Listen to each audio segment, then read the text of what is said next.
महाराष्ट्रातील लाडक्या बहिणीसाठी महत्त्वाची आणि आनंदाची बातमी आहे। महाराष्ट्रातील महायुती सरकारनं लाडक्या बहिणीसाठी पुढचं पाऊल उचलण्याचं ठरवलं आहे। लाडक्या बहिणीसाठी राज्य शासनाच्या माध्यमातून एक मोठं पाऊल उचलण्यात आलेलं आहे। लाडकी बहीण या योजनेच्या हमीवरती राज्य शासनाच्या माध्यमातून लाडक्या बहिणींना मिळणार 30 ते 40 हजार रुपयांचं कर्ज। लाडकी बहीण ही योजना आतापर्यंतची यशस्वी ठरलेली योजना आहे। महायुती सरकारला एक मोठ्या प्रमाणावर यश मिळवून देणारी ही योजना यशस्वी ठरल्यानंतर आता राज्य शासनाच्या माध्यमातून लाडकी बहीण या योजनेच्या माध्यमातून आता लाडक्या बहिणींना लाडक्या बहिणीच्या या योजनेच्या हमीवरती आता राज्य शासनाच्या माध्यमातून 40 ते 50 हजार रुपयांचं अर्थसहाय्य म्हणजे कर्ज देण्याचं ठरवलं आहे आणि मोठं पाऊल हा राज्य शासनाच्या माध्यमातून उचलण्यात आलेलं आहे। नांदेडमध्ये झालेल्या एका कार्यक्रमामध्ये राज्याचे उपमुख्यमंत्री तसेच अर्थमंत्री अजितदादा पवार यांच्या माध्यमातून सूतोवाच करण्यात आलेले आहे की लाडक्या बहिणींना स्वतःचा छोटासा उद्योग सुरू करण्यासाठी व राज्यांच्या महिला ज्या आहेत त्यांच्या कुटुंबांना अर्थसहाय्य व स्वतःचा उद्योग सुरू करण्यासाठी अर्थसहाय्य देण्यासाठी 40 ते 50 हजार रुपयांचं कर्ज देण्यात येणार आहे असं मोठं आश्वासन। गैरसमज विरोधक पसरवतात। लाडकी बहीण आम्ही दर महिन्याला तुम्हाला 1,500 रुपये देतो।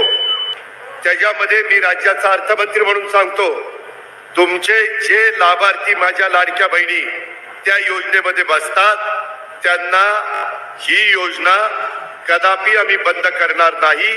ती आमच्या लाडक्या बहिणींच्या करताय, तुम्हाला त्याच्यातनं मदत होते। उलट आम्ही त्याच्यात नवीन प्रस्ताव आणलेला आहे, काही बँका पुढे आणलेल्या आहेत। नांदेड जिल्हा बँकेशी पण मी बोलीन, काही जिल्हा मध्यवर्ती सहकारी बँका चांगल्या आहेत, तिथं आमचे दर महिन्याला 1,500 रुपये त्या भगिनीला जातात।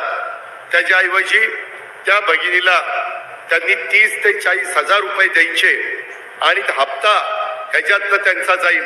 40-50 हजार रुपयांचं भांडवल जर तिला झालं तर त्याच्यातनं ती माझी बहीण काही ना काही स्वतःचा व्यवसाय करू शकेल आणि त्याच्यात स्वतःचं कुटुंब ती उभं करू शकेल।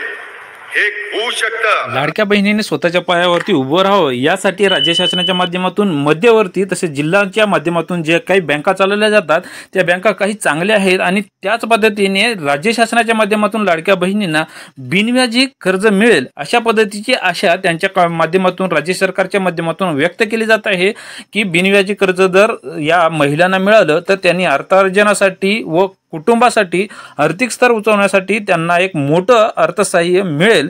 त्याच माध्यमातून एक मोठी योजना राज्य शासनाच्या माध्यमातून घेण्यात येईल आणि जे काही नियमवाटी या राज्याच्या माध्यमातून एक मंत्रिमंडळाची बैठक स्थापन करण्यात येईल आणि बैठक झाल्यानंतर त्यामध्ये विशेष जे काही नियमवाटी घालण्यात येतील, नेमकं किती घातल्यानंतर त्यामध्ये राज्य शासनाच्या माध्यमातून मंत्रिमंडळामध्ये जी काही चर्चा होईल ज्यामध्ये लाडक्या बहिणीसाठी जो काही अर्थसहाय्य व कर्ज उपलब्ध करून देण्यात आलेला येणार आहे तो बिनव्याजी द्यायचा का कशा पद्धतीचे द्यायचं त्यामध्ये निर्णय घेतला जाईल। याबद्दलचा जे काही अपडेट येईल तो अपडेट वेळोवेळी घेण्याचा आपण प्रयत्न करूया।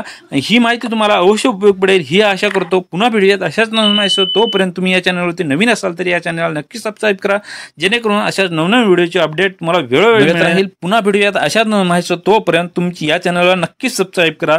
तोपर्यंत तुमची व तुमच्या जवळच्या माणसाची काळजी घ्या। धन्यवाद।